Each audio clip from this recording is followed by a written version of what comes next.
Buenas tardes a todos. Buenas tardes a todos. En primer lugar, queremos agradecer su asistencia al evento organizado por la Sociedad Nacional de Protección contra Incendios. La Sociedad Nacional de Protección contra Incendios es una organización sin fines de lucro creada en el año 2009. Tiene como principal objetivo la protección de la vida a través de la promoción y difusión de una cultura de seguridad y prevención en todos los sectores. Como organización, nosotros buscamos elevar los estándares de protección contra incendios entre los distintos sectores y concientizar sobre el impacto social y económico que pueden causar estos siniestros. Justamente esta charla responde a este objetivo y en primer lugar, como ya dije, queremos agradecer la asistencia a este webinar. Sobre la dinámica del evento, el tiempo de charla es aproximadamente 40 minutos. Una vez culminada la presentación, se procederá a la realización de preguntas. Por favor, ustedes pueden mandar sus preguntas. En el lado derecho hay un botón donde pueden escribir sus interrogantes. En esta oportunidad nos acompaña Roberto Ipince, quien es un experto en temas contra incendios, quien nos hablará sobre cuál es el propósito de los sistemas contra incendios. Roberto es arquitecto especializado en protección contra incendios, con énfasis en Life Safety y dominio de interpretación de la normativa NFPA y Reglamento Nacional de Edificaciones. Cuenta con experiencia como proyectista en Life Safety y para distintos usos como retail, educación, industria, hotelería, vivienda, museos y aeropuertos, diseñando junto con los arquitectos las mejores soluciones en busca de una arquitectura segura. Actualmente es gerente de la unidad de negocio de revalidación periódica de desempeño de sistemas de seguridad de Engineering Services. Los dejo con Roberto Ipince. Muchas gracias. Hola, ¿qué tal? Gracias, Natalia. Bueno, gracias a todos por asistir en esta tarde de miércoles. Espero que me estén escuchando bien. Y bueno, antes que nada, esperando también que se encuentren bien de salud junto con su familia y con sus compañeros de trabajo. Como comentaba Natalia, como parte de las conferencias o los webinars de la Sociedad Nacional de Protección contra Incendios, nos congrega hoy día para poder conversar un poco sobre cuál es el propósito de los sistemas contra incendios en realidad. Y sobre este tema hay varios aspectos que es importante comentar, es importante ver cómo se deben tener en cuenta algunos aspectos para comprender en verdadera magnitud el propósito de estos sistemas, más allá del costo que pueden implicar, más allá de las aplicaciones particulares de cada caso. Vamos a ir viendo una serie de criterios que espero les pueda servir a ustedes como herramienta y como aspecto importante a tener en cuenta. ¿Ok? Entonces, para empezar a definir el propósito, quiero ir contándoles cómo es este análisis que uno debe hacer y cómo es este entendimiento de distintos conceptos. Entre ellos, principalmente, es importante tener en cuenta el criterio de lo que es el proceso de evacuación. El proceso de evacuación tiene si queremos diagramarlo, tenemos una línea de tiempo y una línea de temperatura. Lo que podemos observar es que una vez que se genera una ignición, por así llamarlo, el inicio de un incendio, ¿ok? Empiezan a ocurrir un montón de fenómenos, un montón de situaciones, de eventos que van a gatillar o van a impulsar ciertas reacciones también por parte de la edificación, de la instalación y de los ocupantes, ¿ok? Una vez que se genera la ignición, se identifica que hay una curva del incendio que se va a desenvolver como una curva estándar, la que muestro en pantalla. Es una curva estándar de un incendio en el cual llega un momento de crecimiento, llega un momento de pico máximo de temperatura y de carga combustible consumiéndose, y generación de gases, y finalmente, una vez que esto se termina, se consume todo, se da por terminado el incendio y solo llega a morir. Obviamente esto en un lapso de tiempo que dependerá de lo que se quema y dependerá de las condiciones de los ambientes y la infraestructura que se está quemando. ¿Ok? Pero luego de la ignición empiezan a ocurrir esta curva y llega un momento en lo que se llaman condiciones insostenibles, que es lo que los bomberos llaman y los expertos llaman flashover. que suele ocurrir entre 3 a 5 minutos, es variable, pero va a depender de varios aspectos, pero condiciones insostenibles es que es un momento de alta generación de gases y estos gases generan autoemisión y generan una elevación de la temperatura considerablemente. ¿Ok? Y luego la fase final del incendio es ya cuando esto termina. Luego de la ignición se pasa por un proceso de detección del incendio. Detectas el humo o detectas la temperatura. Estos sistemas instalados en una edificación hacen la alarma, reconocen esta señal y lanzan una alarma a todos los ocupantes de una edificación o de una infraestructura, cualquiera esta sea. Y esta alarma debe promover la acción, debe promover una acción de las personas para poder evacuar, para poder desplazarse, ¿ok? Pero mientras todo esto ocurre, esto se llama el tiempo de demora para empezar a evacuar. Es un tiempo en el que las personas empiezan a identificar lo que ha ocurrido, reconocen la alarma, pero saben que es una alarma, pero no saben que es de evacuación, o saben que es de otro aspecto, o no tienen claro si es que en verdad tienen que evacuar o no, si es una prueba o no, si es un simulacro o no, y empiezan a haber un montón de variables que hacen que este tiempo pueda verse incrementado, ¿ok?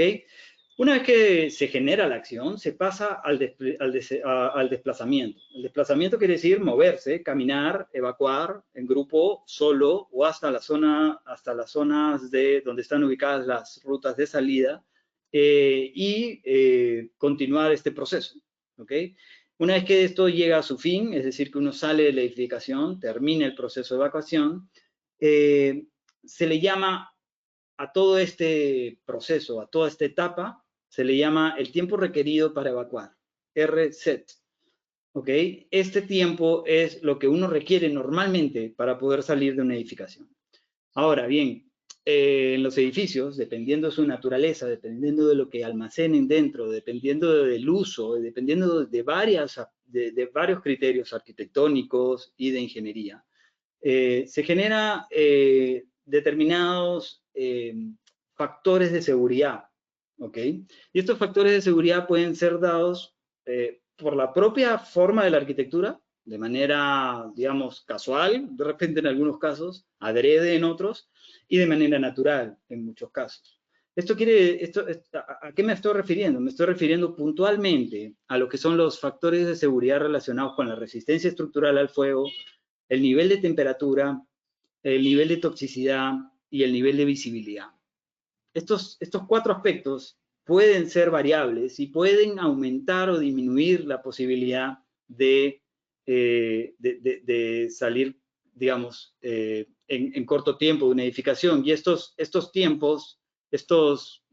eventos lo que hacen es generar tiempo disponible para evacuar.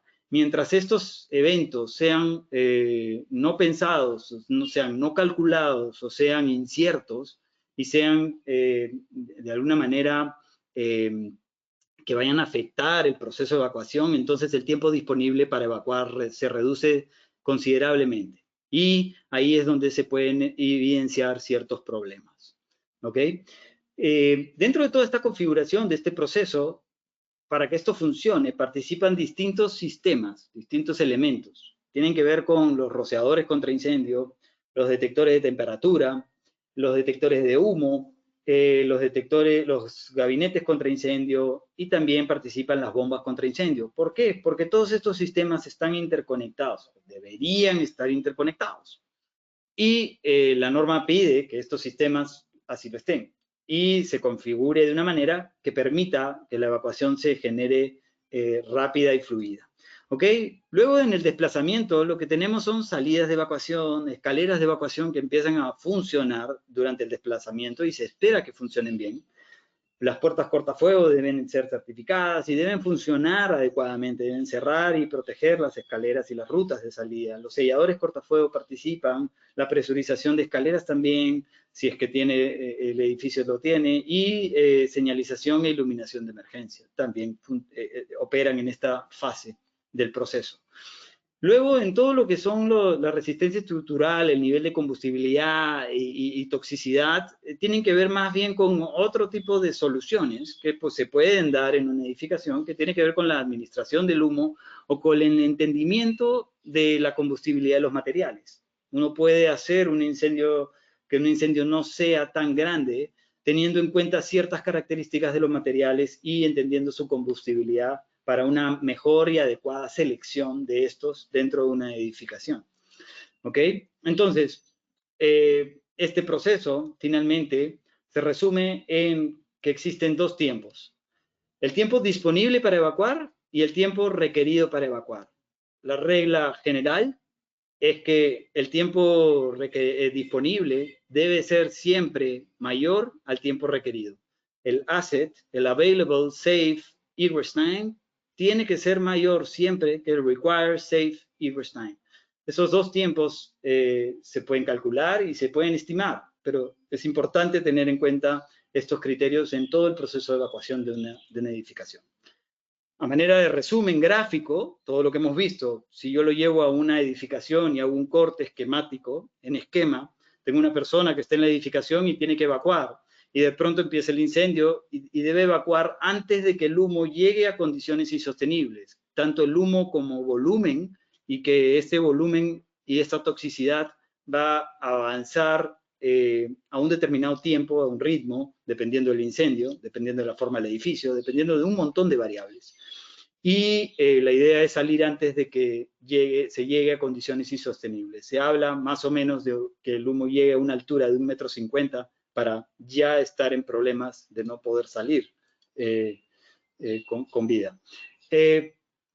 Tipos de protección contra incendios. Como mencioné anteriormente, participan distintos sistemas en este proceso. Entre ellos tenemos los tipos de protección que vienen a ser la activa y la pasiva, en dos grandes grupos. El grupo de la protección activa tiene que ver con todo los sistemas que funcionan, los rociadores, los detectores de alarma, los extintores, las mangueras contra incendio, bombas contra incendio, son elementos que sirven para extinción, que funcionan de manera activa frente a un incendio. Las brigadas también son parte de este sistema, es un sistema, básicamente, ¿no? Entonces, la capacitación de los ocupantes también forma parte de esto, las normas de protección y la auditoría y simulacros que se puedan realizar sobre el sistema contra incendio.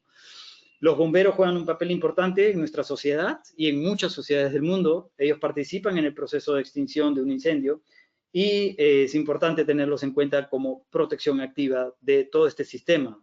Sedapal, en nuestro país, es la empresa que brinda agua y que también es muy importante. La central de llamadas y la central de alarmas de la ciudadanía que puedan participar como barrio, como ciudad, en poder identificar estos incendios y poder participar de manera activa en la extinción del mismo. ¿Ok? Y luego tenemos todo lo que es pasivo, que tiene que ver con cerramientos cortafuego, con puertas de evacuación cortafuego, con selladores, con compartimentación, con criterios de aislamiento del incendio para que no crezca, ¿ok? Con resistencia a los materiales, y todos esos criterios van de la mano de toda la estrategia. Entonces, en una edificación, incluso en distintas sociedades, en una sociedad más europea, por ejemplo, se potencia muchísimo el tema de la protección pasiva. En una sociedad más americana, más una tendencia Estados Unidos y Canadá, pueden llevarse a un tema más activo. Y de alguna manera, lo que tienen que tener en cuenta siempre es que si ya tienen sistemas de este tipo, cualquiera sea su caso, deben siempre ser correctamente diseñados, adecuadamente instalados, periódicamente probados, auditados y constantemente mantenidos. Para que se den una idea, a diferencia de otros sistemas, estos sistemas no van a mostrar una falla hasta que ocurra un incendio y efectivamente lo veamos. Algunos sistemas electrónicos, como los detectores, te avisan, pero otros, en el día a día, como el aire acondicionado, que te das cuenta cuando deja de funcionar, o la luz, cuando te das cuenta cuando no funciona el interruptor, son sistemas que te das cuenta inmediatamente. Los sistemas contra incendio, por eso, deben ser siempre supervisados y probados periódicamente. ¿Ok? El no hacer esto, el no llevar esto en un proceso ordenado, puede traer distintos tipos de errores. ¿Ok? Si queremos cuantificar el error, depende de en qué momento ocurra. Si hacemos una gráfica de línea tiempo-costo, costo simbólico. Si identificamos un error en todos estos criterios, en la definición del sistema, en qué sistemas tienen, cómo está operando, cómo está funcionando, por ejemplo, en la etapa de concepto y diseño arquitectónico, el costo de ese error puede significar $1. Cuando se pasa a las ingenierías y se diseña y está ya listo para entrar a la construcción, el costo simbólico sería $2. Y si se pasa a la construcción y se identifica que hay errores en la conceptualización del sistema, que hay errores en la filosofía de protección, que hay errores en la operatividad de los sistemas, el costo puede ser ilimitado y dependerá de en qué momento se da cuenta de que está fallando esta estrategia, en qué momento se corrige, cuánto tiempo toma corregirlo y los costos de lucro cesante que esto pueda incurrir. Y al final, cuando se entrega el edificio, cuando se termina el proceso constructivo y ya está listo para operar, si se dan cuenta de errores simbólicos, errores importantes en este tipo de sistemas, lo que esto trae puede ser pérdida de vidas humanas, pérdida de la propiedad y cuantiosos presupuestos de reparación civil y de afectación a la ciudad y al medio ambiente. ¿Ok? Entonces, eso es por el lado de todos los sistemas de evacuación y sistemas de protección contra incendios. Y es importante ahora comentarles el contexto en el que vivimos en el Perú específicamente y que creo yo que en algunos países de Sudamérica también se repite. Todo lo que hemos comentado, todo lo que les he comentado y explicado, tiene unos criterios que mucha gente los conoce, muy poca gente los domina, pero algunos han escuchado de estos procesos, pero lo importante es ver dónde estamos a nivel contexto en general y después todos los actores y cada uno de los actores cómo participan, ¿ok? Entonces, como contexto, yo he identificado 4 aspectos importantes que creo yo que en nuestro país, y creo, sin temor a equivocarme, en varios países de Sudamérica se da esta situación, es que en una línea tiempo-crecimiento, nosotros tenemos un constante crecimiento en innovación o avances constructivos o tecnológicos en todo lo que es el sector construcción. De distintas maneras, nuevos materiales, nuevas tecnologías para construir más rápido y más barato, y todos esos aspectos van generando un ritmo y una velocidad, ¿ok? Luego tenemos la normatividad, que normalmente va por debajo, siempre, nunca va a poder ser igual o superar a la innovación.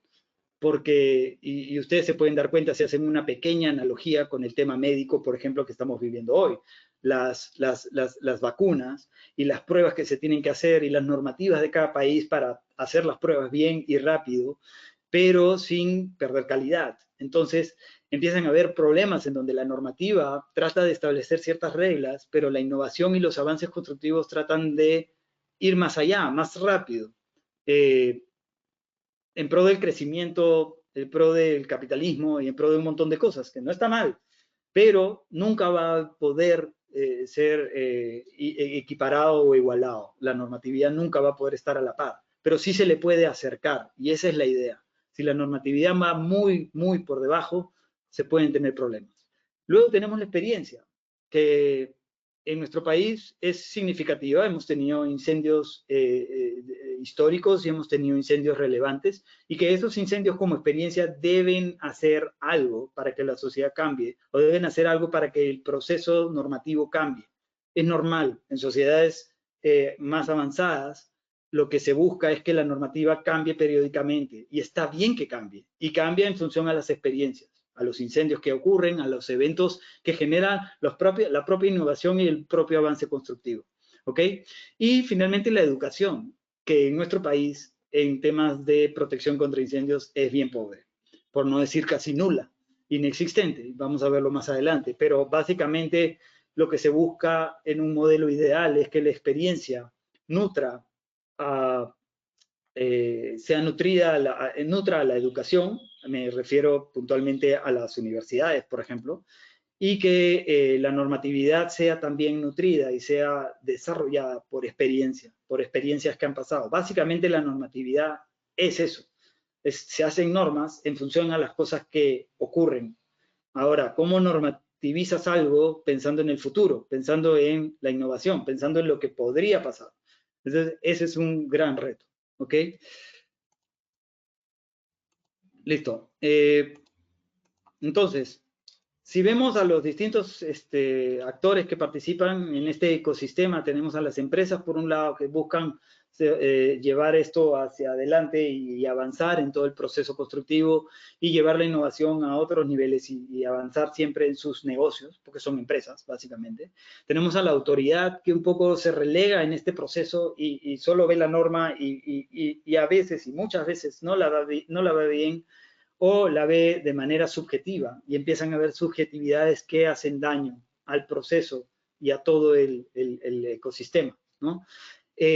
Luego tienes la universidad, la academia, que básicamente no tiene un enfoque de preocuparse por hacer y diseñar programas que tengan que ver con la protección contra incendios. Entonces, la autoridad tampoco tiene de dónde sacar profesionales si no son capacitados correctamente y de dónde los consigue si en el medio o en el entorno laboral no han sido formados porque no hay una academia que los forme. Entonces, es todo un loop que se da y temas importantes a tratar en distintos escenarios, ¿no? Los bomberos que hacen todo su esfuerzo para poder combatir estos eventos cada día de mejor manera y salvar vidas, y se basan casi siempre por experiencias, 100% de experiencias. Ya saben cómo deben operar, ya saben cómo se mueve el humo, ya saben cómo funcionan los procesos de consumo de energía en un incendio y saben qué criterios tomar para poder llevar a cabo una extinción segura. El desarrollo inmobiliario siempre a la par con las empresas que se dedican en el sector construcción, perdón, avanzar cada vez más, innovando y mejorando estos procesos. La construcción, el sector construcción, innova de igual manera. Siempre es la idea avanzar más rápido las obras, más eficiente y haciéndola con menos cantidad de accidentes, pero también más barata, más alto, más profundo en el caso de algunos proyectos en donde se desea entrar a la profundidad para hacer más sótanos, básicamente rentabilizar el metro cuadrado. Y ese es un reto de todas las empresas que se vinculan a este sector. Los arquitectos normalmente no tienen estos criterios claros, no existe una universidad que potencie estos criterios para que se pueda dar el escenario de discutir estos temas. Entonces, básicamente también operan por experiencia. Su experiencia propia en proyectos pasados, leen algo de normativa y aplican la normativa en función de esos criterios. Los certificadores o el certificador es una pieza clave en todo este proceso porque va a garantizar que los sistemas puedan funcionar como deben funcionar, ¿ok? Y los seguros, que son también parte importante de este ecosistema en donde participan con su experiencia y con estadística, y básicamente siguiendo las normas y los estándares. Personalmente yo veo poca innovación en el nivel de cómo protegen riesgos o las alternativas que toman para proteger riesgos. Cada vez más los seguros están educando mejor y están teniendo cuidado con qué aseguran y cómo lo aseguran en un mercado súper competitivo y súper demandante. Ok, entonces pasando a hablar sobre la innovación, si ustedes se dan cuenta en esta gráfica, a lo largo de los últimos años hemos crecido bastante en edificios que cada vez se vuelven más altos, ¿no? Y, por ejemplo, partiendo desde edificios que tienen 97 metros de alto hasta hoy día, llegando, por ejemplo, a la torre del Banco de la Nación de 135 metros de alto, o el edificio del BBVA con 137.8 metros de alto. Y esto es todo un reto, la altura, para todo el tema de evacuación y el tema de extinción de incendios y sobre todo para los tratamientos de fachada y los edificios, cómo se van ordenando a nivel de estética, ¿no? Ya, por ejemplo, tenemos uno de los edificios más altos de vivienda en el país, 37 pisos y 5 sótanos, todo un reto para los arquitectos que desarrollaron este proyecto y sobre todo hacer un reto para la ciudad poder vivir y operar con este edificio que va a demandar toda una circulación de personas importante, ¿no? Entonces, pasando a lo que les comentaba de estos edificios altos y modernos, cada vez más climatizados, ahora con el tema de tratamientos de fachada, el diseño siempre manda a este tema del muro cortina, ¿no? Y hay que reconocer que existen dos tipos de soluciones, el muro cortina o fachadas vidriadas, ¿ok? Y entonces, ahí hay varias diferencias que hay que tener en cuenta y que hay aspectos en la norma y aspectos de criterios que no se están llevando bien. Esto, por ejemplo, es una fachada vidriada, no es necesariamente un muro cortina. Un muro cortina tiene varias certificaciones consigo, es una estructura más robusta, es parte de la estructura del edificio y tiene unos presupuestos sumamente elevados, pero las certificaciones y resistencia al viento y resistencias a los movimientos sísmicos así lo ameritan. Entonces empiezan a haber este tipo de problemáticas donde conviven los dos tipos de soluciones y hay un vacío en el tema normativo, ¿no? Cerramientos cortafuego en muros cortina, por ejemplo, es uno de los principales vacíos que hace que el incendio pueda subir de piso en piso, comprometiendo todo el edificio y comprometiendo el sistema de extinción que ha sido calculado solo para un piso. Y este fenómeno o este tipo de situaciones hace que se genere mucho más demanda de combustible en el edificio. Temas pendientes en la normativa. Básicamente que los sótanos cada vez son mayores, cada vez se quiere ir más profundo y aprovechar el terreno. Entonces, hay temas en la normativa que aún siguen pendientes de cómo tratar, cómo proteger y cómo solucionar el tema de un incendio en un sótano 10 de un edificio, ¿no? Hay temas todavía pendientes de tratar en la normativa sobre administración de humos. No hay información clara sobre cuáles son los criterios y requisitos y la autoridad competente muchas veces toma esto como un criterio a tomar siempre como una obligación para proteger a la propiedad, ¿no? Hay un tema de retos en túneles, muchos de ellos no están normados, hay toda una complejidad en túneles, pese a que ya están en construcción varios de ellos y algunos ya se han terminado, pero en su proceso de diseño y filosofía de diseño no han tenido criterios de normativas claras porque la norma peruana no los contempla así. Combustibilidad en materiales, hay una ausencia clara y notable desde el incendio de Utopía, que estos temas no se ven, no se tratan. El incendio del cine en Larcomar también fue un evento que está relacionado con la combustibilidad de los materiales y no hay guías claras en la normativa sobre qué hacer con los elementos acústicos en una edificación de este tipo.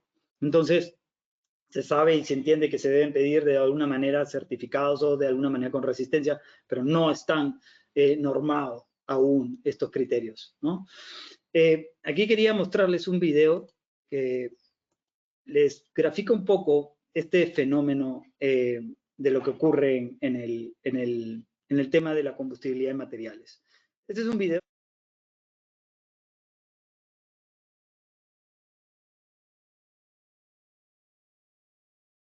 Es un video de una prueba que hacen comparando dos tipos de ambientes. Un ambiente antiguo, con mobiliario antiguo, con muebles antiguos, y un ambiente con muebles modernos.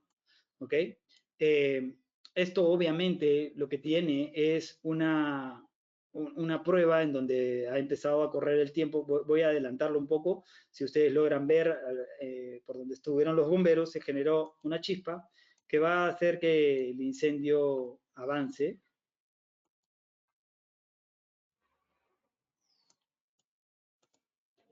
Ahí va avanzando.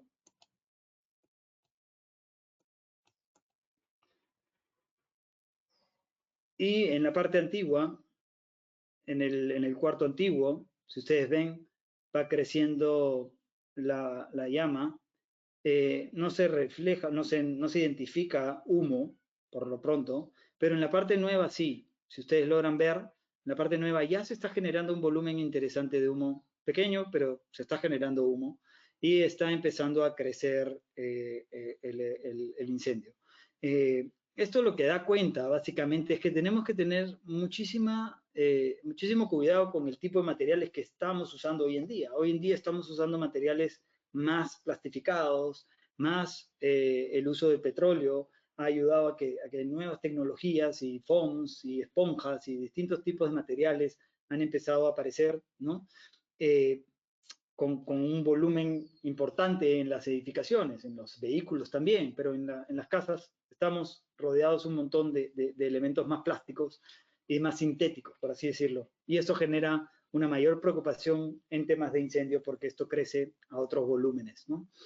Y genera que el incendio pueda salirse de proporciones a otro ritmo, digamos, más rápido, ¿no? Si ustedes ven el tiempo, más o menos llegando al minuto 3 aproximadamente, es donde se va a generar el flashover. Y vean el antiguo, es una clara evidencia que los muebles antiguos tienen una resistencia distinta al incendio y se consumen a otro ritmo, ¿no? Y vean cómo va avanzando la parte nueva, ya se va acumulando gran cantidad de humo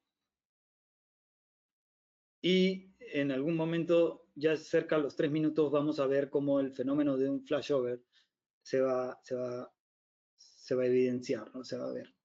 Ahí vemos cómo se acumula. Estos experimentos son pruebas de laboratorio supervisadas y controladas. Obviamente, después entran los bomberos a mitigar y se toman datos de temperatura, datos de la velocidad del crecimiento del humo, la flama, cómo avanza la flama.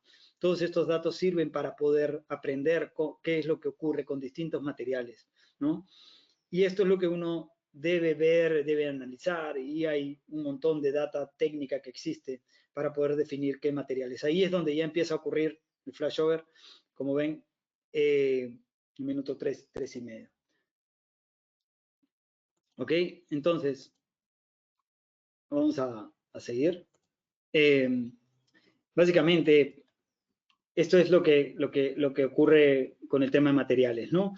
Temas pendientes también, la protección durante las obras de construcción, ¿no? Hubo un incendio en un edificio en plena construcción y hay todo un dilema si se deben proteger o no. Hay normativas sobre eso, pero la normativa peruana no especifica si debes ya proteger o no. Está en construcción el edificio, pero es un riesgo importante a tener en cuenta, ¿no?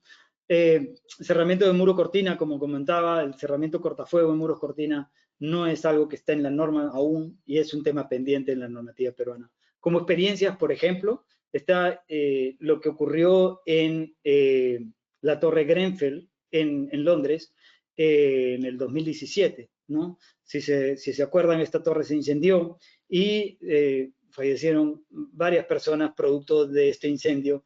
Y cuando se hizo la investigación, se empezó a ver y a evidenciar que hubo un montón de aspectos de falencia en el seguimiento de las normativas, y habían normativas ausentes también, pero criterios claros de protección que no se llevaron a cabo. Y hoy en día sigue un juicio en proceso con todas las empresas vinculadas a la construcción y a la inmobiliaria y a todo este proyecto que generó un gran revolcón, por así decirlo, en toda la sociedad de ingenieros de Londres. El avance del incendio empezó en el piso 4 y trepó rápidamente a los distintos niveles del edificio y comprometió todo el edificio. Si ven los tiempos, prácticamente en una hora y media más o menos ya estábamos hablando de un compromiso importante y un poco más, y ya terminando de apagarlo con ayuda un poco de los bomberos, pero hasta que se extinga solo. Y esto creció básicamente por los ductos que habían y por las configuraciones de la compartimentación. Principalmente, digamos, es bien complejo el caso, pero voy a hablar, y es porque básicamente tenía la fachada un material que era de un material de plástico, de PVC, unos tipos de protección para el tema acústico y para el tema de clima y para el tema acústico. Y todo el incendio creció por fachada un poco y también por las partes internas del edificio. Sobre las partes internas del edificio, luego de serias investigaciones se identificó que las puertas que estaban instaladas no eran cortafuego, digamos que decían ser cortafuego, pero no eran las mismas con las que se hizo el proyecto, ¿no? Con lo que se había considerado para este proyecto. ¿Okay? El fabricante había probado ciertas puertas y había dicho que esas puertas cumplían con ciertas características que finalmente no se cumplieron. ¿Cómo se dieron cuenta los investigadores de esto? Tomaron puertas que no estaban comprometidas y las llevaron al laboratorio. Y en vez de durar 30 minutos, duraron 15 minutos. Pero el fabricante decía que cumplía. Esta empresa ya no está trabajando y ha tenido serios problemas en el Reino Unido por este tipo de cosas. Y empiezan a haber dos universos aquí que es importante tocarlo. y que me trae al tema normativo para seguir entrando a otros criterios. Pero básicamente la diferencia entre dos modelos de certificación, ¿ok? La Unión Europea por un lado y Estados Unidos y Canadá por otro. En el caso de la Unión Europea, todos los sistemas, digamos, equipos o productos de protección contra incendios, dispositivos, llámense puertas, sistemas de detección o sistemas, algunos sistemas que tengan que ver con protección contra incendios, el fabricante desarrolla su producto y lo lleva a un laboratorio que es un laboratorio certificador que está acreditado para hacerlo, está certificado para poder hacer estas pruebas y lo hace como una tercera parte, ¿ok? Y esto se lleva a una prueba de horno y según estándares y se certifica la prueba y si es satisfactoria se acredita la fabricación de acuerdo a la muestra aprobada. Entonces el fabricante puede construir sus puertas, construir su producto en su fábrica y va a cumplir con la norma, se espera que cumpla. El fabricante tiene que pasar por una auditoría permanente a la fabricación, esto es opcional, y esto es uno de los puntos importantes, es decir, una vez que empieza su fabricación, él puede optar, obviamente esto tiene un costo, y si asume este costo, puede optar por la auditoría permanente a su fábrica. Entonces, los auditores van y verifican que esté construyendo, fabricando como dijo que iba a fabricar y como las pruebas lo certifican. Luego de esto, el instalador puede ya distribuirlo y empezar a proporcionarlo a los distintos instaladores y estos instaladores se lo llevan al mercado. Y esa es la parte importante de diferencia con el otro modelo, que es el de Estados Unidos y Canadá, en donde el fabricante hace lo mismo, desarrolla su producto, lo lleva a un laboratorio, lo prueba en el horno, lo prueba por estándares, pero el fabricante pasa por una auditoría permanente a la fábrica, lo van a visitar periódicamente y eso se llama el follow-up. Está obligado, es parte de la estructura del sistema. No puede obviarse esta auditoría. Y en esa auditoría se verifica que esté construyendo lo que dijo que iba a construir, como dijo que lo iba a construir, y como la prueba de rendimiento, de resistencia, lo dice. Entonces, con eso se asegura que en el mercado, las puertas que lleguen o el equipamiento que llegue esté 100% certificado. Muchas veces el modelo es más bien, el modelo que tenemos en el Perú es el modelo europeo, el modelo americano, el modelo de la derecha. Es ese modelo que las normas potencian y buscan, pero obviamente hay vacíos. Y donde hay vacíos empiezan a aparecer un choque de dos modelos o dos mundos, en donde no podemos tener los dos, en el que uno es autodeclaratorio y el otro lo declara una tercera parte y lo audita una tercera parte. Entonces hay que tener cuidado con este contexto, que es importante para todo este análisis. Como les comenté, en el tema de educación, hay un vacío significativo de educación a nivel superior en las universidades. En el Perú tenemos 94 universidades y de estas, básicamente, 32 carreras de ingeniería y tenemos 32 carreras de ingeniería, 39 carreras de arquitectura. En ninguna de ellas se habla sobre protección contra incendios. En ninguna de estas facultades y universidades se habla sobre protección contra incendios como un curso, como algo especializado, y tampoco hay créditos de esto en algunos cursos. Hay cursos de seguridad específicos en algunas carreras de ingeniería industrial, pero nada muy elaborado. Y esto acarrea todo el tema de regulación y todo el tema de cómo un país puede pensar en un sistema y en un propósito adecuado del tema de protección contra incendios. Entonces, ¿cuál es el propósito de los sistemas contra incendio dentro de este contexto y dentro de los aspectos que vimos al inicio, de los criterios fundamentales del proceso de evacuación y la participación de los sistemas? Básicamente, y está establecido en distintas normativas, el modelo es proteger la vida de los ocupantes. Esa es como primera tarea, como primer propósito universal. Primer propósito del sistema contra incendios es proteger la vida de las personas que ocupan un edificio. Y esto de manera, para muchos, desde distintos aspectos. No necesariamente tiene que ser con sistemas de protección contra incendios, sino con una filosofía, con un criterio de evacuación, etc. Luego, preservar el patrimonio, súper importante. Luego, fortalecer la continuidad de la edificación o del negocio. Es muy importante la continuidad de operaciones porque permite incluso que el cuerpo de respuesta de emergencias, que son los bomberos, en muchos casos, pueda volver al edificio a rescatar personas o a terminar de extinguir un incendio. Y finalmente, algo que yo he considerado incorporar en esta presentación es proteger el medio ambiente.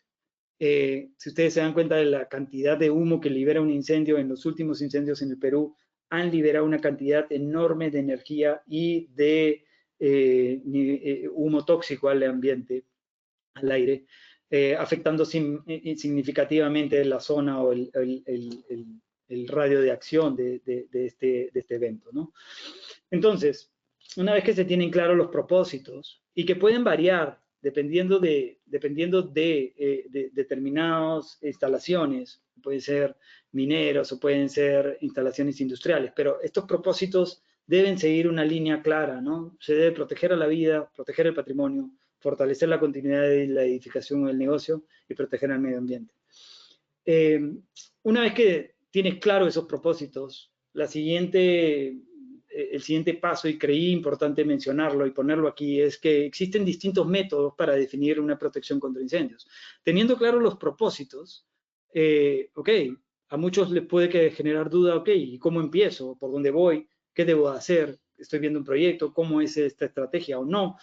Y existen en la especialidad métodos de definición de protección contra incendios, por así llamarlos, que son métodos que abarcan desde el método prescriptivo, que es, la aplicación es cómo proteger, te va a definir cómo debes proteger algo. Esto quiere decir, la herramienta es la norma y los estándares te dicen cómo proteger algo.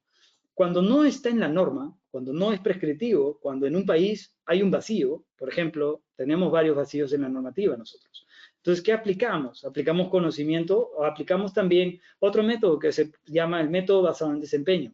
Te define lo mismo, es una aplicación, es un método que se aplica para definir cómo proteger y se usan herramientas ya un poco más sofisticadas que tienen que ver con softwares, ¿no? El FSD, y también distintos softwares más complejos que participan en un análisis de qué es lo que va a ocurrir, cómo va a ocurrir, cuál es la dimensión de lo que va a ocurrir y cómo protejo eso que va a ocurrir.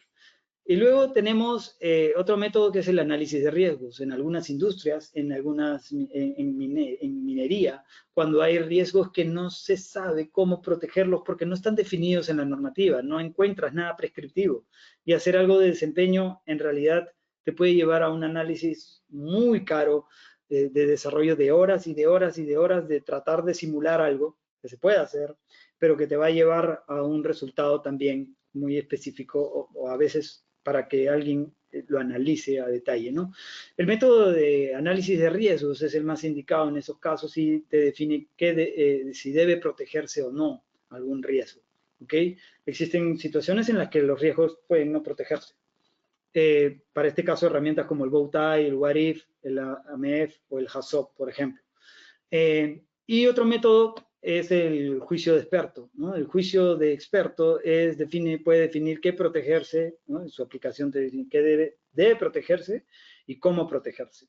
Y herramientas es experiencia del experto y juicios de ingeniería. Cuando hay, por ejemplo, un tipo de protección cortafuego que no está listado, no se encuentra en ningún lugar, pero es un producto que se conoce, se puede pedir un juicio de ingeniería para que se haga un análisis de que si funciona o no funciona de manera similar a otros. ¿Ok? En resumen, el propósito de los sistemas contra incendio: proteger a la vida de los ocupantes, preservar el patrimonio, fortalecer la continuidad de la edificación y del negocio, proteger el medio ambiente. Definición de la protección contra incendios te permite hacerlo mediante el método prescriptivo, método de diseño basado en desempeño, método de análisis de riesgo o el método de juicio de experto. Ahora, va a depender de qué es lo que uno busca y qué es lo que uno necesita. Y principalmente, lamentablemente en la normativa no está definido el método de diseño basado en desempeño, por ejemplo. Y tampoco existe para la autoridad competente cómo evaluar un diseño basado en desempeño, ¿no? En muchos casos se debe hacer una simulación y esta simulación debe ser entregada, visualizada por alguien que tenga los mismos niveles de conocimiento que pueda evaluar y auditar algo de este tipo. Este tipo de metodologías es vanguardia y en realidad esperemos que con el tiempo esto se vaya asentando un poco mejor y teniéndolo como herramienta. Está ya en el mundo consolidado, en el mundo avanzado, en distintos proyectos de complejidad importante, ¿no? Y eso fue lo que les cuento y creo que pasamos a la fase de preguntas. No sé, Natalia, si me puedes ayudar. Sí, a ver si hay preguntas por parte del público.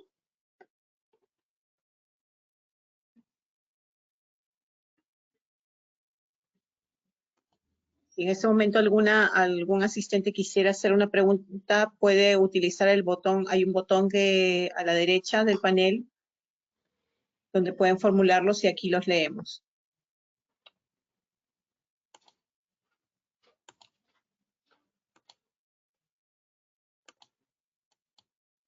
Bueno, ha quedado súper Al claro. parecer Entonces, todo está claro, entonces por lo visto. no hay ninguna consulta, espero que hayan disfrutado. Y básicamente, gracias por su atención. Les dejo mis datos si quieren comunicarse conmigo para alguna consulta, para algún servicio especializado en Engineering Services. Perdona, Sí, Roberto, hay una pregunta. a ver. ¿Existe coordinación sobre el desarrollo de la ASM de humos a nivel de norma? Coordinación. Sí, sobre el desarrollo de la ASM de humos a nivel de norma. Nos pregunta.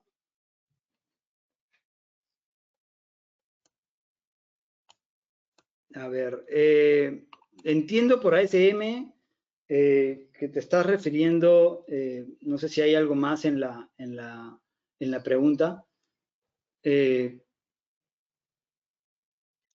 No, solamente eso es lo que nos plantean. Líneas abajo, disculpa Roberto, dice administración de humos. Sí, correcto. A ver, básicamente existen criterios muy elementales, digamos, o sea, existen criterios de cómo debes proteger la edificación y que debes básicamente evitar la propagación de humos a nivel de los distintos niveles de la edificación. Se debe evitar la transferencia de calor y de humo en el edificio, pero no existe algo claro y concreto sobre la administración de humo, cuándo hacer un análisis de administración de humo, cuándo instalar un sistema de administración de humos. Entonces, esto ha generado en los últimos años una proliferación de requerimientos por la autoridad competente, de decir, para determinados locales, como por ejemplo un banco de 200 metros cuadrados, solicitar un sistema de administración de humo, cuando hay muchos aspectos que ya están de manera prescriptiva definidos, y irse hacia ese análisis es exagerado, ¿no?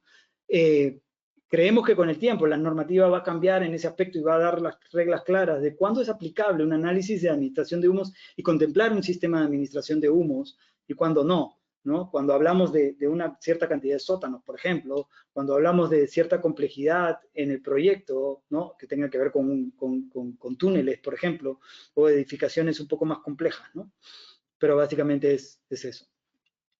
Hay otra pregunta. ¿Qué ocurre cuando la arquitectura de un sistema LCI no se hizo bien? ¿Qué recomiendas como plan de acción? Básicamente un diagnóstico.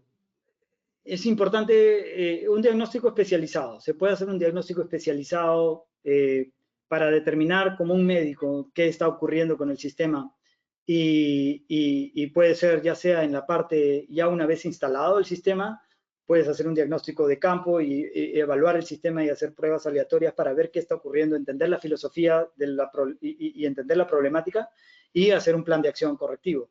Y si está en proyecto y si está en planos, lo que puedes hacer es lo que se denomina un peer review, que es una revisión por pares, con una empresa especializada, con profesionales especializados, en donde par al proyectista original de ese proyecto lo que haces es verificar si está cumpliendo o no todos los criterios normativos y se verifica norma por norma, definiendo artículos y desviaciones normativas. E incluso lo puedes llevar al tema técnico también, desviaciones técnicas que puede existir. Entonces, tienes esas dos herramientas, dos servicios que en el mercado se dan. Y comentarles que Engineering Services, por ejemplo, los brinda, puede ser de mucha ayuda. Y hay otras empresas que también los pueden apoyar por ahí. Ok. Otra pregunta. En la protección pasiva en el apartado de tabiquerías, ¿existe un criterio o normativa en cuanto a los reforzamientos que van dentro de las tabiquerías? ¿por qué a la fecha no he podido encontrar algo en concreto sobre qué tipo de material a utilizar que no sean reforzamientos con listones de madera? Sí, no, lamentablemente en la normativa no existe ese tipo de información que es muy valiosa. Hemos identificado que es muy valiosa. En el mercado hay soluciones de drywall cortafuego o de soluciones de tabiquería cortafuego de distintos tipos y formas, y cada uno empieza a hacer lo que cree que es y va poniendo las planchas como cree que es. Lo que se debe tener en cuenta como guía, por ejemplo, una guía que yo puedo recomendar y que normalmente recomendamos es la guía de UL. UL es un laboratorio global que lo que hace es probar cosas y cómo se queman, y básicamente ha hecho un montón de investigación y pruebas y tiene una guía que incluso la puedes buscar en internet, está en la página de UL. Creo que ahora han pasado a un tema de costo, pero es una membresía súper básica, y lo que puedes buscar son estas guías en donde son sistemas que están listados, ¿ok? No es una tabiquería que se debe ver como componentes aislados y que los junto y listo. Para que funcione como un cerramiento cortafuego debe ser considerado como un sistema. Entonces, la distribución de los parantes, la distribución del empernado, la forma de la cantidad de planchas de yeso y los tornillos que se utilizan y toda la configuración en general debe ser tratada como un sistema. Y esto está, y lo puede buscar en estos sistemas. Hay cerca de, sin temor a equivocarme, tranquilamente más de 30.000 sistemas de todo tipo, entre tabique de piso a piso, tabique para poner en distintas soluciones, ¿no? Bastaría con que revises eso. Si tienes mayor duda o consulta, me puedes escribir, ahí tienes mi correo, encantado te puedo atender, o me escribes por WhatsApp también, si gustas. Te puedo dar los links de acceso a esto, ¿no? Tenemos otra pregunta. El Reglamento Nacional de Edificaciones, que se basa en estándar americano para puertas cortafuego, sin embargo, se ven muchos productos homologados europeos en esta línea. Ante esto, ¿cómo asesorar o sustentar esto ante el cliente si hay una diferencia de precios considerables? A ver, existe un vacío prácticamente en ese aspecto. Si bien es cierto, muchas de las normas del Reglamento Nacional de Edificaciones lo que buscan es, o sea, las normas del Reglamento Nacional de Edificaciones en tema de protección contra incendios hace referencia a la NFPA, básicamente porque no hay una norma nacional, no se ha hecho una norma nacional y deberíamos estar protegidos ante algo, ¿no? Y se usó esta normativa básicamente que viene de la historia de hidrocarburos de nuestro país, ¿ok?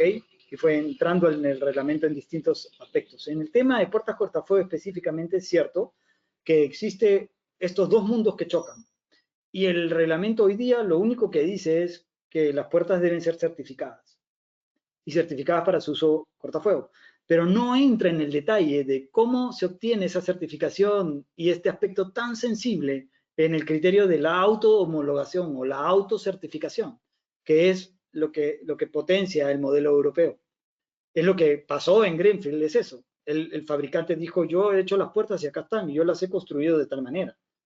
Y se evidenció con una prueba de campo que efectivamente eso no era verdad.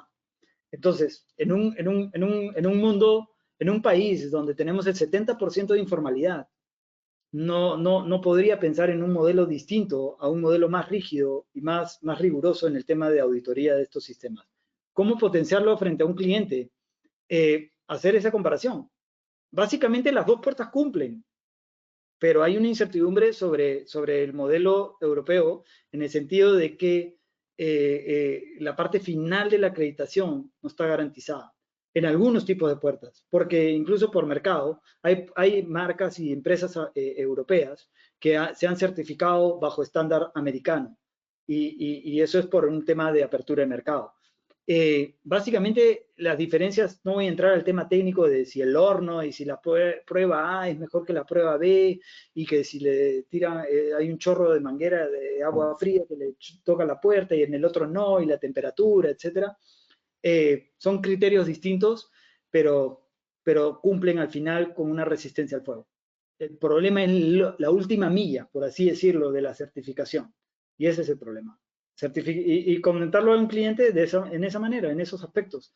Que si bien es cierto, es más barata o tienen un precio significativamente diferente, es producto de esta certificación. Es producto de estas certificaciones tienen que pasar por laboratorios que obviamente son empresas que funcionan con cobros a los fabricantes. Entonces, hay todo un tema de precios, ¿no? En ese aspecto. Espero haber aclarado tu duda o consulta. Otra pregunta. ¿Sabes si hay algún avance en el país para que la ingeniería contra incendios se enseñe en las universidades? Sé que hay universidades, yo vengo hace tiempo haciéndole el seguimiento a algunas. Hay algunas universidades que están tratando el tema de seguridad enfocado en seguridad ocupacional, seguridad en el y salud en el trabajo. Hay temas de SOMA bastante.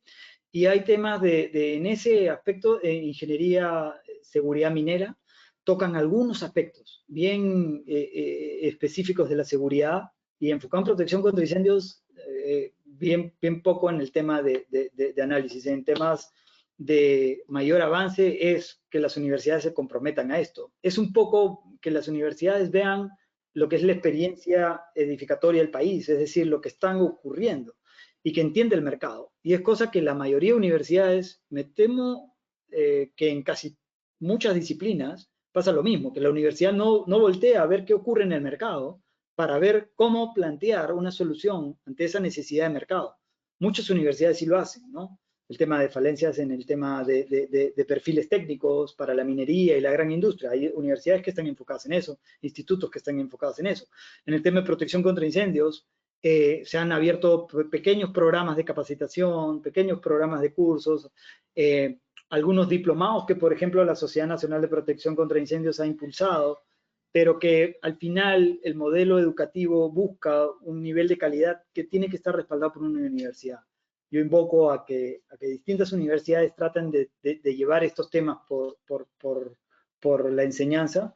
Yo personalmente he enseñado en universidades estos temas para arquitectos y le he enseñado en mi alma mater, en la UPC y en la Católica, pero son pequeños granos de arena que uno hace para que esto pueda ir calando en la sociedad profesional para hacer un país que tenga esos propósitos claros, ¿no? Básicamente es eso. Hay un comentario de uno de los asistentes, nos piden que se lo traslade. En el país existen 2 carreras de ingeniería que se dictan cursos de sistema contra incendios, que es ingeniería sanitaria e ingeniería de higiene y seguridad industrial. En la UNI, en la Facultad de Ingeniería Ambiental, los profesionales, bueno, ahí se dan esas 2 carreras. Los profesionales habilitados para diseñar esos sistemas somos los ingenieros sanitarios. Correcto, claro. A ver, se enseña, no sé si se enseña la carrera completa o el desarrollo completo de la profesión, de la especialización protección contra incendios. Si lo están haciendo, enhorabuena. Pueden ser algunos tipos de cursos especializados en dinámica, en dinámica de fluidos, mecánica de fluidos y temas de extinción y cómo se maneja este tema a nivel de tuberías y bombas y esto. Pero como hemos podido ver al inicio, no es solo eso. La protección contra incendios abarca muchos más criterios esenciales, ¿no? Tienen que ver con el movimiento del humo, el entendimiento del movimiento del humo, la complejidad del humo, la carga combustible, el nivel de extinción que se debe aplicar, la cantidad de agua, la evacuación de las personas y todos los criterios del life safety que se desarrollan de una manera holística en el proceso y no solo una parte de, ¿no? Y no necesariamente los ingenieros sanitarios pueden hacer consultoría en protección contra incendios o desarrollar o liderar proyectos. Yo conozco ingenieros electrónicos que pueden especializarse en eso y no está mal. Conozco arquitectas que trabajan también muy bien el tema de evacuación y conozco electrónicos que dominan y conozco industriales que dominan muy bien el tema de protección contra incendios y dominan muy bien el tema de detección y alarma de incendios. Entonces, no hay una casilla específica. Esto es una especialización que abarca una ciencia que no está muy trabajada en el país, ¿no? No sé si hay alguna otra consulta o pregunta. Sí, ¿cuáles son las normativas peruanas que se refieren a la instalación de SCI? A la instalación de sistemas contra incendio, básicamente Sí. la norma peruana es el RNE, y el RNE es el Reglamento Nacional de Edificaciones, la norma A130, y la norma A130 hace referencia a la NFPA. Depende qué sistema quieras instalar o debas instalar, debes ver la normativa y ir a cada una de ellas. La NFPA 13 es para rociadores, la NFPA 20 para bombas, la NFPA 24, 14, tuberías y gabinetes y montantes, la NFPA 15 para el tema de sprays, la NFPA 11, el tema de espumas. Hay todo un universo de sistemas que cada uno tiene una normativa que es importante ver, ¿no? Y sobre todo el tema de pruebas y auditorías, la NFPA 25, de pruebas, auditoría y mantenimiento, para garantizar que eso que se está diseñando sea correctamente instalado y sea correctamente mantenido a lo largo del tiempo, ¿no? ¿Ok? No sé si hay alguna otra consulta adicional.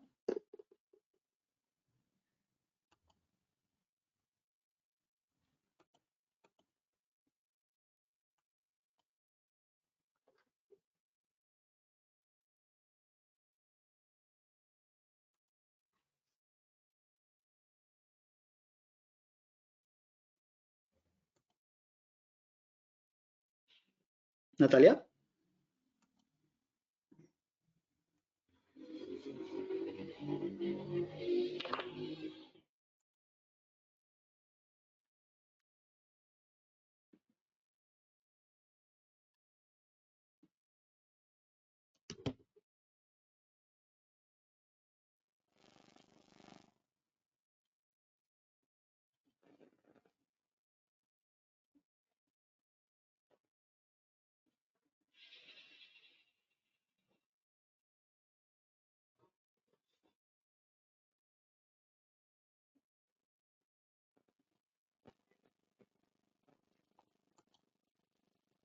Bueno, Hola Roberto, disculpa que te interrumpa. Me dice Natalia que tuvo un inconveniente con su sistema.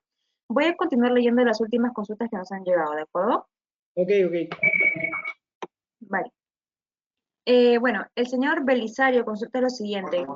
¿Cómo certifico una puerta cortafuego que se le perdió su sello de certificación? Uy, Belisario, buena pregunta. Les pasa a un montón de personas, les pasa a un montón de edificios. Tienes dos maneras de hacerlo, creo yo. A ver, una es llamar a una empresa que es el laboratorio. Los laboratorios que certifican puertas tienen el servicio de asistencia en campo, de listado, de etiquetado en campo.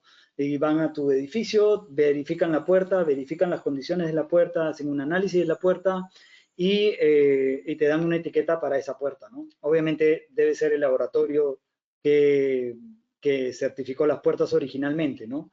Si quieres algún contacto, yo conozco gente en UL que te puede ayudar con eso, si es que tu puerta es certificada UL. Y otra manera es, en verdad, llevando a un proveedor, al mismo fabricante de la puerta, al mismo proveedor de la puerta y decirle que se te ha perdido, o sea, se le ha salido la etiqueta y ver qué camino te puede dar él. Muchas veces estas empresas tienen llegada a los fabricantes finales y hay un tema de garantía de alguna manera, en el sentido que te pueden cambiar la puerta o solo la hoja, dependiendo de qué tipo de puerta estemos hablando, ¿no? Pero sí, es muy complejo el tema, pero yo creo que más si es solo una puerta, puede ser un tema de solucionar ese problema, puede ser costoso. Lo otro es tratar de sustentar siempre ante una auditoría, tratar de sustentarlo con documentación de la compra de las puertas y que básicamente está dentro de todo un paquete de puertas del edificio, ¿no? Y solo se le ha salido a una. Entonces, por ahí podría existir alguna posibilidad de que te permitan sustentarlo de esa manera, ¿no? Pero estrictamente técnico y normativo, las puertas cortafuegos se certifican con la etiqueta que tengan del listado, ¿no? Espero haber aclarado Perfecto, perfecto, Ujú. Roberto, muchas gracias. Vamos a continuar con la siguiente pregunta, esta vez de parte del señor Félix. Consulta lo siguiente. Muchas de las edificaciones al día de hoy no usan rociadores de agua o algún tipo de protección activa para la protección contra incendios de cuartos eléctricos, sobre todo de media tensión. La RNE, ¿qué nos pide para este tipo de ambientes? A ver, básicamente lo que tienes que tener en cuenta es que cuando un edificio tiene que tener rociadores, se determinó de que tiene que tener por la configuración del edificio, y esto te lo manda el RNE, la A130, hay una tabla de oficinas o comercio, dependiendo del tipo de edificio que sea, y establece básicamente los criterios que se deben tener, ¿no? La cantidad de pisos, el área. Una vez que defines eso y tienes claro de que tienes que tener un sistema contra incendios y son rociadores lo que debes tener, entonces te vas a la NFPA 13 y la NFPA 13 define básicamente tú tienes que tener, y además el reglamento lo dice, si tienes rociadores tienes que ponerlo al 100% de la edificación. ¿Ok? Y la única manera de no poner en alguna área o en alguna zona es ir a la NFPA 13 y hay un capítulo específico, un artículo específico que dice dónde puede obviarse, en qué ambientes puede obviarse. Tenemos salas eléctricas dependiendo si es un trafo húmedo o si es un trafo seco, ¿ok? Si es un trafo seco se puede obviar y el cuarto tiene que estar compartimentado. Eso no lo vas a encontrar en la norma peruana exactamente hasta donde yo tengo entendido en la 130. Lo encuentras por extensión, lo encuentras en la NFPA 13. Entonces, dependiendo de las características del cuarto de esta sala eléctrica, dependiendo qué hay en su interior y cómo está configurado, es a ver si aplica la NFPA 13 para dejar de instalarlo ahí, ¿no? Se tiene que proteger esa área. Pero en principio, el reglamento dice que se debe instalar al 100% de la edificación, y esto porque participa en el proceso de evacuación, ¿ok? Principalmente. Entonces, empiezas a estructurar toda una propuesta de solución. Espero haber aclarado tu duda, Félix. Roberto, ahora sí ya tengo la internet, se me había ido. En el extranjero hay universidades que tienen carreras de protección contra incendios. Quizás lo sabes. ¿Cuánto tiempo duran?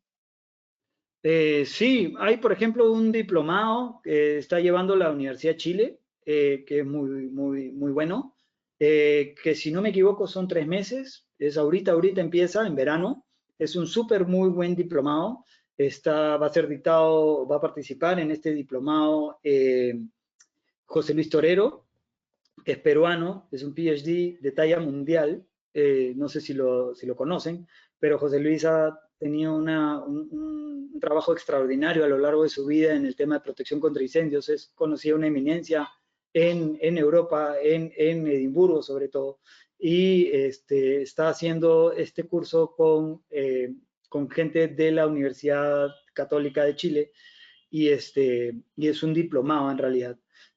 Otras carreras en Edimburgo o en Europa, básicamente, y algunas en Estados Unidos, ¿no? Duración, te mentiría, no los he estudiado en los programas, pero van desde los 3 meses para algunos cursos de especialización o programas de especialización concretos, o hasta el año, 2 años, incluso hay maestrías, ¿no? En esto. Nosotros como compañía, como ESAC, participamos mucho en la capacitación continua y tenemos parte del equipo técnico de ESAC, tiene una maestría en resistencia estructural al fuego, por ejemplo, o en dinámicas de incendio.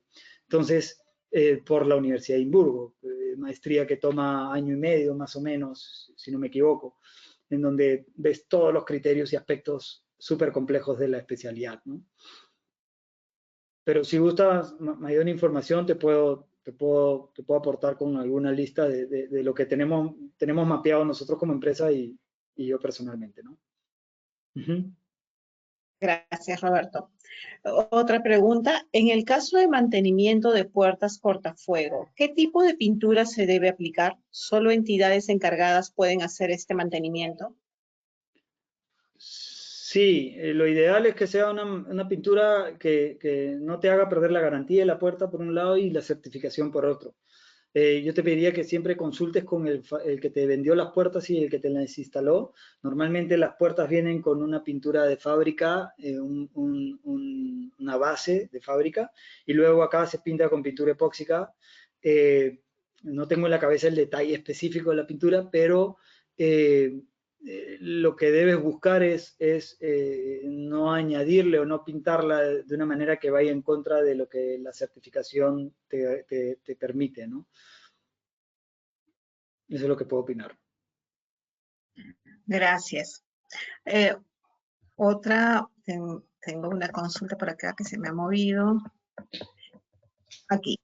Cuando diseñan los planos de seguridad y evacuación, ¿qué norma emplean? ¿El Reglamento Nacional de Edificaciones o NFPA 101?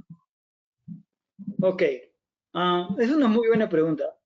A ver, la NFPA 101 no es obligatoria en nuestro país y eso ha generado muchísima confusión a lo largo del tiempo, pero es una muy buena herramienta si la usas sabiendo cómo usarla. Muchos de los criterios que están en la normativa actual, tanto en la A010 como algunos criterios en la A130, vienen de conceptos de la NFPA 101 en particular. Ahora, de hecho, hay muchos proyectos que por su configuración y su complejidad demandan de una normativa que te permita ciertos sustentos. Por ejemplo, voy a dar un ejemplo puntual. En el tema de hoteles, no hay forma de no diseñar bajo NFPA 101, porque así lo establece el Reglamento Nacional de Edificaciones. ¿Y por qué lo establece así? La A130 dice que todos los hoteles deben ser diseñados con la NFPA 101, porque la mayoría de hoteles tienen estándares globales, estándares mundiales. Y esos estándares tienen ya estos criterios muy, muy analizados y muy claros. Y llegan a un país en donde tienen que seguir esos criterios y esos conceptos y no entran en controversia o en contraposición con lo que pueda existir en la normativa.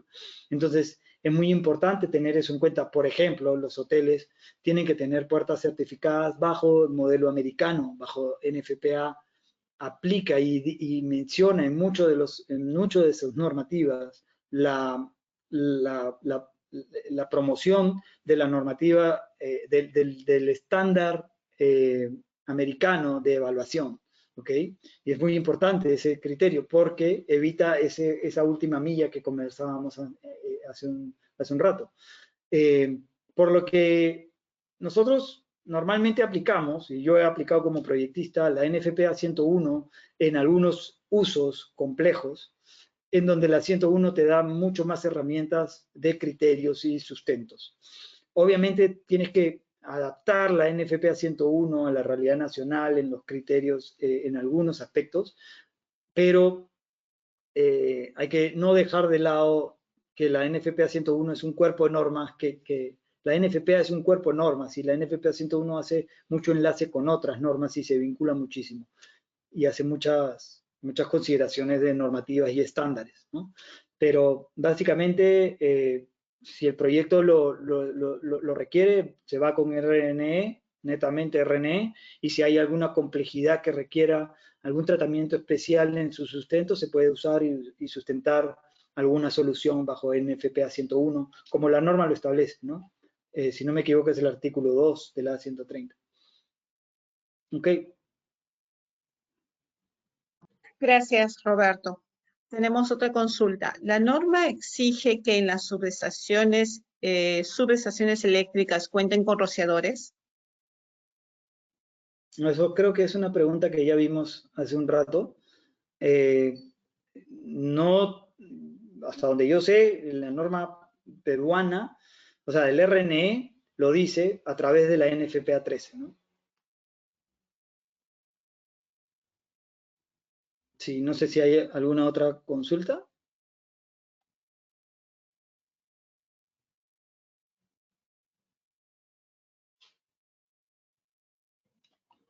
Natalia. Tenemos otra consulta. Sí, tengo entendido que tú estás en la comisión de modificatoria de la A130. Queríamos saber cómo va en ese documento. A ver, estuve participando, ya no. Nosotros como Sociedad Nacional de Protección contra Incendios presentamos una propuesta, se presentó a Capeco y justo hubo ya toda una transición en Capeco, en la presidencia de Capeco, y hay todo un tema pendiente de revisar nuevamente esta normativa. Sé que hay grupos que se están reuniendo, grupos de arquitectos que se están reuniendo para algunas propuestas en el tema de normas vinculadas más con arquitectura. Y yo creo que es saludable que la normativa tenga los cambios necesarios que garanticen que estos propósitos y que las buenas prácticas de ingeniería en protección contra incendios se lleve a cabo, ¿no? Eso es lo que puedo comentar. No tengo una mayor actualización. Todo esto igual incluso llegó la pandemia y en el mapa de Capeco creo que no está. Y la CEPARNE, entiendo, no se ha reunido para tratar este tema con mayor profundidad, ¿no? Es una buena pregunta hacérsela al Ministerio de Vivienda a ver cómo va el tema, ¿no? Gracias, Roberto. Hay una solicitud, alguien nos están pidiendo la grabación de esta presentación.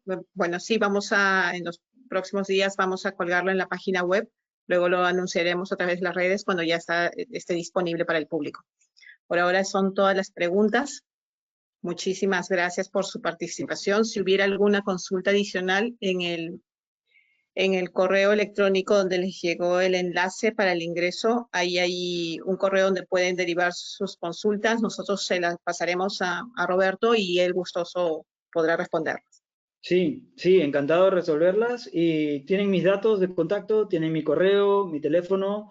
Si quieren, si usan LinkedIn, pueden llegar al link que les dejo ahí en pantalla. O también pueden tomarle una foto al QR y igual van a llegar a mi perfil. Y para ustedes, para servirlos en cualquier necesidad que tengan en temas de protección contra incendios, a nivel de consultoría, diseño y pruebas, somos Engineering Services que puede cubrir cualquier necesidad de todo lo que hemos conversado hoy, y la Sociedad Nacional de Protección contra Incendios seguirá impulsando a lo largo del tiempo estas charlas, estos webinars que permiten mostrar este conocimiento al público interesado y poder dar a conocer a las principales empresas confiables en esta especialidad que son parte de este gremio importante, ¿no? Gracias Natalia y Stephanie por la oportunidad y estamos en contacto.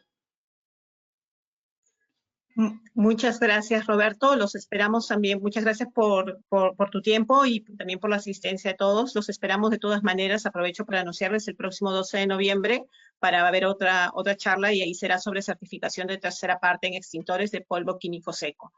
La presentación será de Eduardo del Muro, gerente de desarrollo de negocios de UL. Muchas gracias por todo y, bueno, concluimos la sesión.